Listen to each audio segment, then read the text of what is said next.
We said black power here today, but to our Spanish-speaking brothers and sisters, Latino poder! Latino poder! Latino poder! Latino poder! Latino poder! Latino power! We are here with the brown brothers and sisters, with the black brothers and sisters. We're here with the red brothers and sisters. The only one who wasn't invited was the white man. Peace, brothers and sisters. It's our time, nation time, liberation time on Black Power Hour. Today we have a significant episode, the brown man and brown woman in black history. That's right, my Hispanic brothers and sisters, your family too.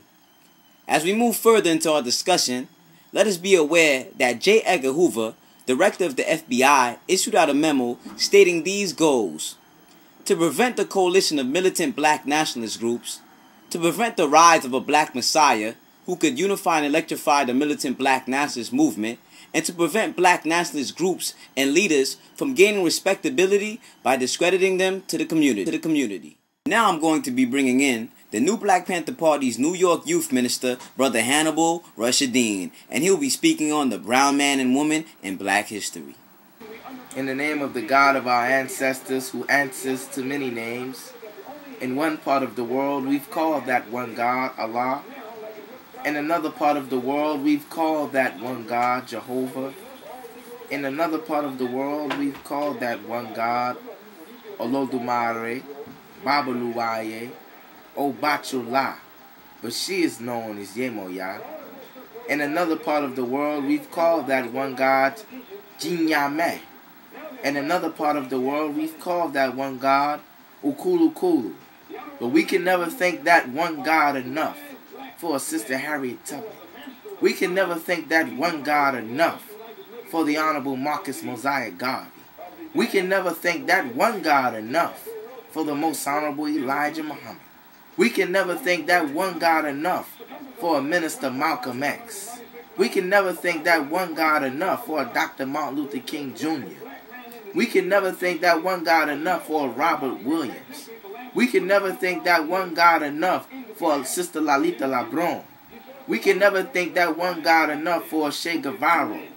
We can never thank that one God enough for a black man who was born February the 17th on this very day, 1942.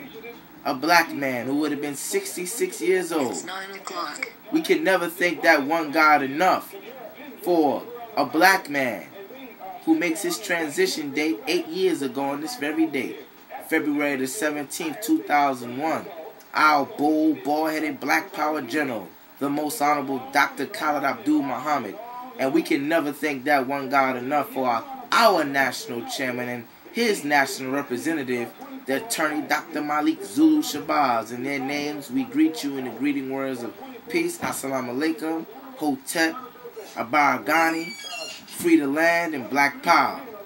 Today, we come to address a special part of black history. A part of black history that is left out when we talk on black history. There was a cracker, a plantation owner by the name of William Lynch, who came up with a method to control our ancestors, to control slaves on the banks of Jamestown, Virginia in 1712, to address a method in the hells and wilderness of North America how to keep a slave, to make sure that the slaves, our ancestors, will continuously be divided, to keep dark skin against light skin, to keep heavy set against skinny, to keep old against young.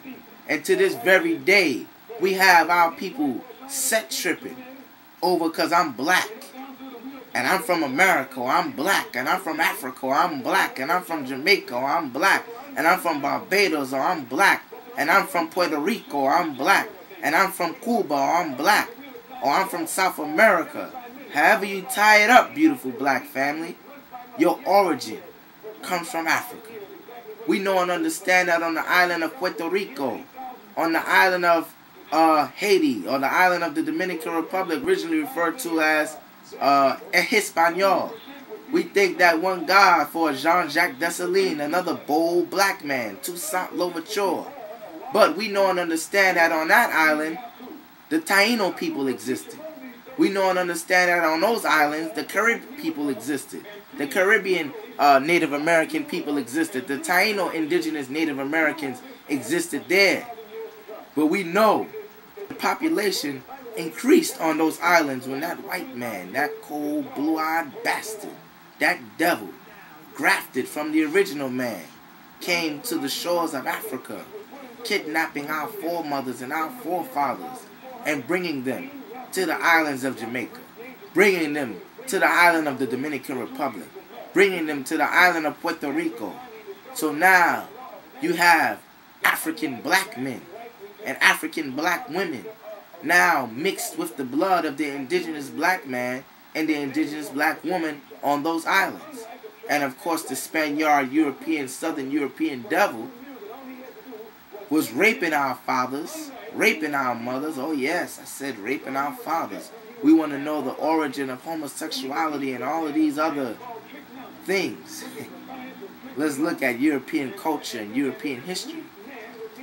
And the population that we know of today as the Puerto Rican people or the Dominican people are people that are made up of the African black man and woman, the indigenous black man and woman of the Taino people, and yes, the Spaniard.